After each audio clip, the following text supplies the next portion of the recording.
You're now watching Showbiz Now, your daily showbiz update.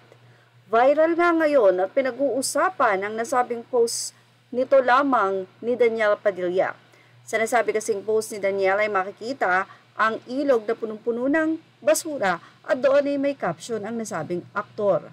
Aniya, to leave the world better than you found it. Sometimes you have to pick up others people's trash.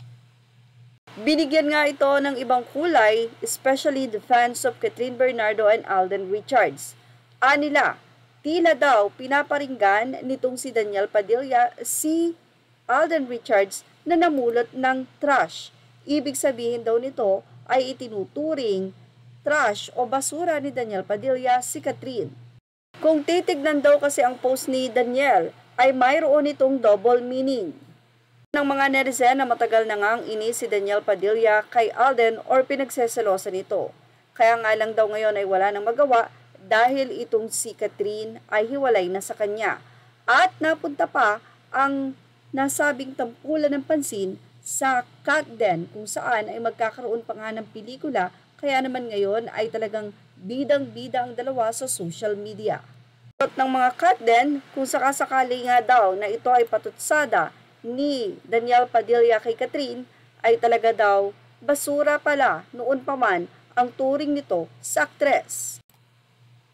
Mukhang talagang binigyan lang ng kulay ng mga netizen ang nasabing post na ito ni Daniel Padilla at kinonek kina Alden at Catherine.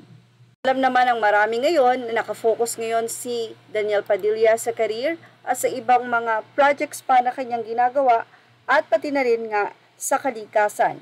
Kaya naman panawagan ni Daniel ay dapat nga daw linisin ang iyong basura. Na nagkataon namang hindi nagustuhan ng mga fans nila Catherine Bernardo at Alden Richards ang nasabing post na ito ni Daniel.